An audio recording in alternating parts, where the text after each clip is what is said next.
Welcome back to the deep dive. Today we're diving into some, let's say, interesting material that y'all have sent in about, well, a pretty significant Chinese naval deployment here in Australia. Happened in February and March of this year, 2025. Right, right. And basically what we want to do today is try to figure out what happened, why it matters, and I guess like what everyone thinks about it, Yeah. Without getting too bogged down in all the details, all the tiny details. Exactly. Think of this as your cheat sheet to being informed. Your fast track, exactly. So we're really looking at reports and analyses about this deployment of the People's Liberation Army Navy, the Plan Task Force 107. Now, this wasn't your average trip around the block. The ships involved and the route they took make it pretty unique. What do you think? Yeah, absolutely. The task force included the Renhai-class cruiser, the Zuni. I mean, This is a big deal. It's one of China's most modern warships. And it's the first time it's shown up in the South Pacific since it was spotted off Vanuatu last year. Right. And then you've got the Jiangkai-class frigate Hengyang, which brings some serious anti-submarine capabilities to the party. And, of course, they needed the Fuji-class replenishment vessel Weishanhu to keep everything running on such a long mission. It's worth pointing out that this Renhai-class cruiser, Right. it represents a huge step forward for the plan. It's got advanced long-range air defense and anti-ship systems, really changes the game. Oh, yeah. So it's quite impressive. It is. And then the route they took, like you were saying. So they started out near the Philippines beginning of February. Right. The Hengyang, that frigate, went through the Torres Strait around February 11th. Right around there. Yeah. Then they had a pit stop north of Australia around the 12th, probably to refuel and resupply. Then they spent some time off the East Coast in the middle of February before, well, they did those live fire exercises, remember? Oh, right. The ones in the Tasman Sea on the 21st and 22nd. Those got everyone's attention. Yeah, they involved firing their big naval guns and actually caused some commercial flights between Australia and New Zealand to be rerouted because they didn't give much warning. Yeah, a little disruptive. A bit. So after all that excitement, the ships kept going, sailed through the Great Australian Bight around February 26th. Then they passed by Tasmania, where both Australia and New Zealand were keeping an eye on them. And by March 5th, they were off the coast of Perth. All the way across the country. Yep.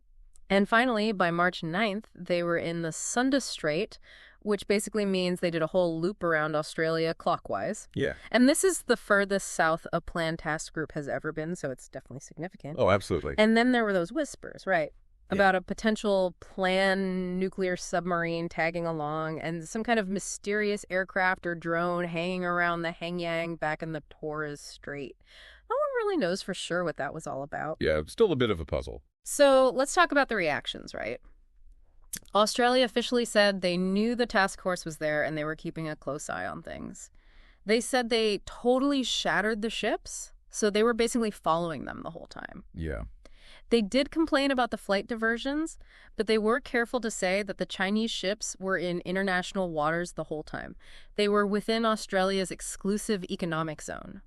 Or EEZ, though. Right, which is, that area that extends 200 nautical miles from a country's coast. They have special rights over the resources there, but it's not their actual territory. Exactly. So legally, the Chinese ships were in the clear, even if it was a little bit close for comfort. Yeah. So China's response was basically, hey, this is just normal business. They said it was a routine operation and that everyone was making a big deal out of nothing. They said they gave proper safety notices for the exercises, and everything they did was by the book, quote-unquote, safe, standard, professional, far seas exercises. Their words, exactly. Right. So the U.S., of course, they showed their support for Australia by sending a submarine over for a visit. Yeah, nice little reminder of who's got their back. Right. And they also made it clear that they see China as a major competitor in the region. They even did some joint exercises with Japan, just to drive the point home. Right, right. Japan's intelligence folks were a little more cautious. They called the deployment provocative, and some of their analysts thought it might have been a way for China to test how everyone would react. Like poking the bear, seeing what happens. Yeah, kind of. And they definitely share Australia's concerns about China's growing presence in the region. The Japanese prime minister even spoke up about the tensions that are already simmering in the Indo-Pacific. Yeah, it's definitely a sensitive situation. It is. New Zealand was working with Australia, keeping track of the ships, but their prime minister said it was unusual, especially because China didn't give much warning about the live fire exercises. They asked China for some reassurances, basically saying, hey, what's going on here?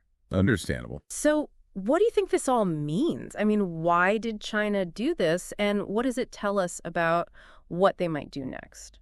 Well, it's probably a few things all rolled into one. It's definitely a way for China to show off their naval power, right? They're saying, look at us, we can operate anywhere we want. It's a message to the whole region.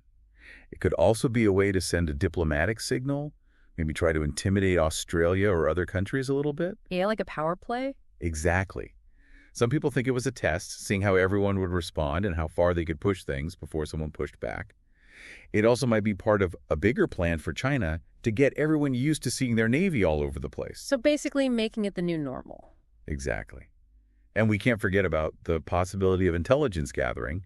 They could have been collecting all sorts of information while they were cruising around. Yeah, you never know. And it's important to remember that this isn't the first time China has sent ships near Australia. They've done it before for intelligence and port visits and things like that. Right. But this time it was different. It's much different, yeah. This was a whole circumnavigation with a very advanced cruiser, and they went further south than ever before. And this is happening on top of all the other incidents we've seen recently, like that Chinese fighter jet buzzing the Australian surveillance plane earlier this year and all the similar stuff that happened last year. And then there was that incident with the sonar and the Australian divers back in 2023. It's all starting to add up to a pretty tense situation. It's definitely a trend we need to keep an eye on. So here's something for everyone listening to think about. Given this show of force by China and the different ways everyone's reacting, what do you think this means for the balance of power in the Indo-Pacific in the long run?